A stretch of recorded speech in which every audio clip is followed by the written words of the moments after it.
মৰমৰ ছাত্ৰ-ছাত্ৰীসকল, যোৱা ভিডিঅ'ত আমি ইউক্লিড ডিভিজন লেমাৰ বিষয়ে আলোচনা কৰিছিলোঁ। আচলতে ইউক্লিড ডিভিজন লেমা কি হয়,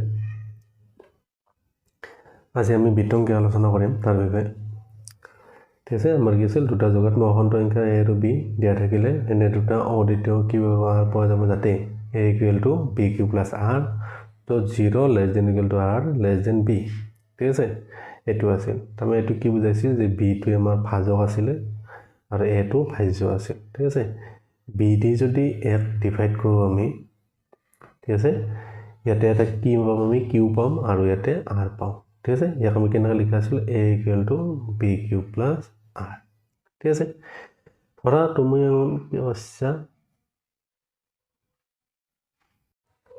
ধৰা হ'ল এটা সংখ্যা 3 দি আমি ডিভাইড কৰিম। ঠিক আছে, ধৰা প্ৰথমতে তোমালোকে 3 দি 4ক ডিভাইড কৰিছা,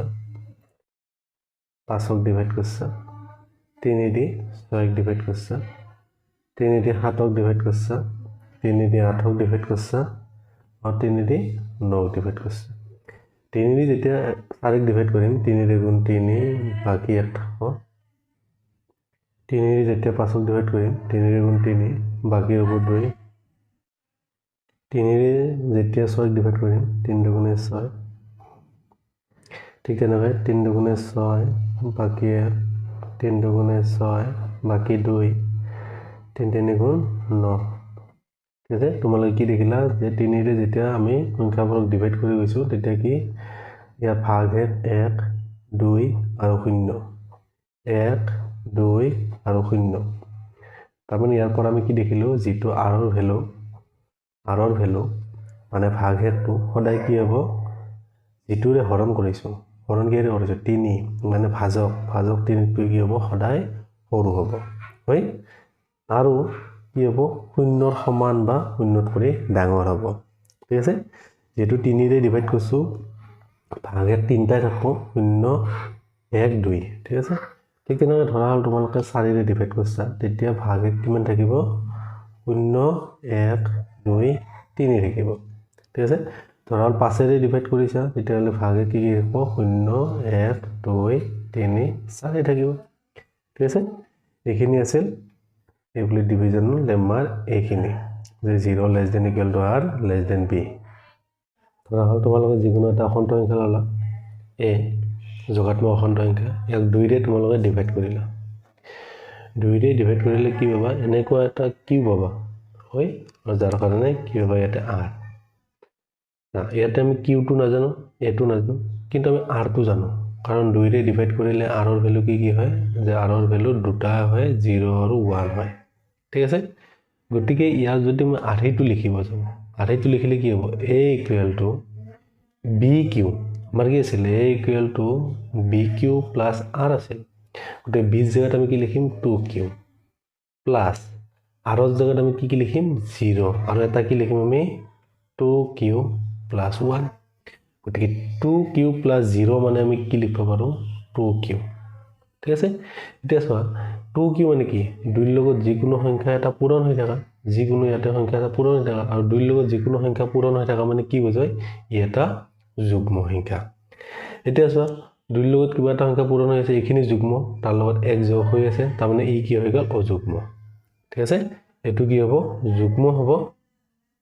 আৰু এইটো কি হ'ব, অযুগ্ম হ'ব। ঠিক আছে, যদি মই ধৰা হ'ল তোমালোকক এনেকৈ ক'লোঁ যে 6q, এইটো যুগ্ম হ'ব নে অযুগ্ম হ'ব, তোমালোকে কি চাব লাগিব, যে ইয়াক 2ৰে বিভাজ্য হয় না নহয়। 2ৰে বিভাজ্য হয় না নহয় চাবৰ কাৰণে কি কৰিব লাগিব, 2 কমন ল'ব লাগিব। ইয়াৰ পৰা যদি 2 কমন লওঁ, 2 × 3q, হয়, কোনটো আধিৰ হ'ল, 2q আধিৰ, 2 আৰু এইখিনি q, 2q আধিৰ হ'ল। 2q আধিৰ মানে কি, ই এটা যুগ্ম সংখ্যা হ'ব। ঠিক আছে, ঠিক তেনেকৈ তোমালোকে কি চাবা, যে 6q প্লাছ 3, যে এইটো যুগ্ম হ'ব নে অযুগ্ম হ'ব। যে আমি প্ৰথমতে কি কৰিম, যে ইয়াৰ পৰা 2 কমন আনিব পাৰিম নে নাই, কিউৰ লগত থকাটোৰ পৰা 2 কমন আনিব পাৰিম নে নাই। গতিকে ইয়াৰ পৰা 2 কমন আনিব পাৰিম, আমি ইয়াক কেনেকৈ লিখিব পাৰিম, 6q প্লাছ, ইয়াতে কি লিখিব পাৰিম, 3 মানে 2 প্লাছ 1 লিখিব পাৰিম। এতিয়া আছে ইয়াৰ পৰা আমি 2 এটা কমন আনিব পাৰিম, কেনেকৈ, যে 2টো যেতিয়া কমন আনিম কি হ'ব, 3q প্লাছ 1 হ'ব আৰু প্লাছ 1 হ'ব। এইখিনি কেনেকুৱা আধিৰ হ'ল, 2q প্লাছ 1 আধিৰ। গতিকে এই সংখ্যাটো কি হ'ব, আমাৰ অযুগ্ম হ'ব। ঠিক আছে কোনোবা এটা সংখ্যা যুগ্ম না অযুগ্ম চাবৰ কাৰণে আমি কি কৰিব লাগে দুইৰে তাক সম্পূৰ্ণভাৱে বিভাজ্য হয় না নহয় চাব লাগে যদি সম্পূৰ্ণভাৱে বিভাজ্য হৈ যায় তেতিয়া হি যুগ্ম হ'ব নহলে অযুগ্ম হ'ব ঠিক আছে এটা চোৱা ধৰাল 1 2 3 4 5 6 8 8 9 10 ইয়াক আমি 2 দি হৰণ কৰিম বা বিভাজ্য কৰিম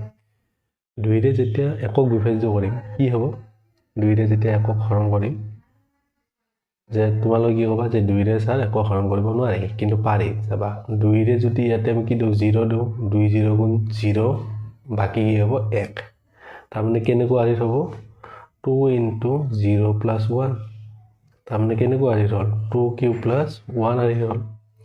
ঠিক তেনেকৈ 2 যেতিয়া বিভাজিত কৰি আমি কি হ'ব 2 into 1 2 ৰে গুণ 2 ভাগে কি হ'ব 0 হ'ব তাৰ মানে কি আহি হ'ব 2 cube plus 0 আহি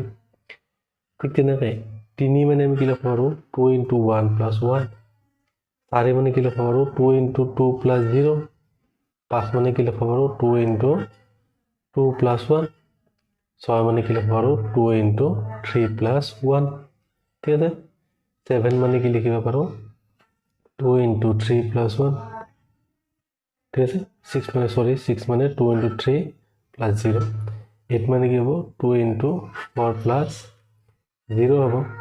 9 মানে আমি কি লিখিব পাৰো 2 into 4 plus 1 তোমালোকে চাই ইয়াতে আধিটো কেনেকৈ হৈছে 2 cube plus 1 2 cube plus 0 2 cube plus 1 2 cube plus 0 চাই 2 cube plus 1 থকা মানে কি হৈছে অযুগ্ম হৈছে 2 cube plus 0 মানে কি হৈছে যুগ্ম হৈছে এটো অযুগ্ম গতিকে ইয়াৰ আধিটো 2 cube plus 1 ঠিক আছে ধৰিব পাৰিছে নিশ্চয় এটা চোৱা যদি ইয়াকে মই একক 2 3 4 5 6 ঠিক আছে ইয়াক 3 ৰে ডিভাইড কৰো ঠিক আছে 3 ৰে ডিভাইড কৰিলে কি হ'ব তোমালোকে ক'ব পাৰিবা নেকি যে 3 cube plus 1 এটো যুগ্ম হ'ব নে অযুগ্ম হ'ব ঠিক আছে এটো যুগ্ম হ'ব নে অযুগ্ম হ'ব তোমালোকে ক'ব পাৰিবা নেকি 3 cube plus 1 টো নাইবা 5 cube plus 1 টো যুগ্ম হ'ব নে অযুগ্ম হ'ব তোমালোকে ক'ব পাৰিবা নেকি তা মই কি কৈছিলো যেটা যুগ্ম না অযুগ্ম চাব লাগে তেতিয়া ইয়াক আমি 2 ৰে কমন ল'ব পাৰো নে নাই চাব লাগে ঠিক আছে 2 কমন ল'ব পাৰিম নেকি ইয়াৰ পৰা গতিকে ইয়াক আমি যুগ্ম না অযুগ্ম ক'ব নোৱাৰিম ঠিক আছে তেনেকৈ ইয়াৰ পৰা 2 এটা কমন আহিব গতিকে ইয়াক আমি যুগ্ম না অযুগ্ম ক'ব নোৱাৰিম ঠিক আছে চা एग्जांपल হিচাপে চাও যে 3 ৰে যেতিয়া বিভাজ্য কৰিম কি হ'ব 3 into 0 plus 1 এটো কি হ'ব 3 into 0 plus 2 এটো কি হ'ব 3 into 1 plus 0 और 4 মানে কি হ'ব 3 into 1 plus 1 এটো কি হ'ব 3 into 2 plus 3 into 1 plus 2 আর এটো কি হ'ব 3 into 2 plus 0 ঠিক আছে 7 মানে আমি কি লিখিব পাৰিম 3 into 2 plus 1 8 মানে লিখিব পাৰিম 3 into 2 plus 2 9 মানে লিখিব পাৰিম 3 into 3 plus 0 এইটো যুগ্ম না অযুগ্ম আমি কি ক'ব নোৱাৰো ইয়াতে চাবাচোন যে 3 cube plus 1 3 cube plus 1 আহি হৈছে এইটো গতিকে ই কি হৈছে যুগ্ম আৰু ইয়াতে চোৱা এইটো 3 cube plus 1 হৈছে এইটো কিন্তু কি হৈছে অযুগ্ম ঠিক আছে ঠিক তেনেকৈ ইয়াতে আমি যিমান সংখ্যা পাম গতিকে 3 cube plus 1 আহি থাকিলে আমি যুগ্ম না অযুগ্ম হ'ব আমি ক'ব নোৱাৰিম ঠিক আছে যুগ্ম না অযুগ্ম চাবৰ কাৰণে আমি কি চাব লাগিব এই সংখ্যাটো আমি 2 ৰে বিভাজ্য কৰিব পাৰি না নাই চাব লাগিব বা 2 সমান বা পাৰো না নাই চাব লাগিব তে ইয়াৰ সহায়ত আমি অংকবিলাক কৰিব চেষ্টা কৰিম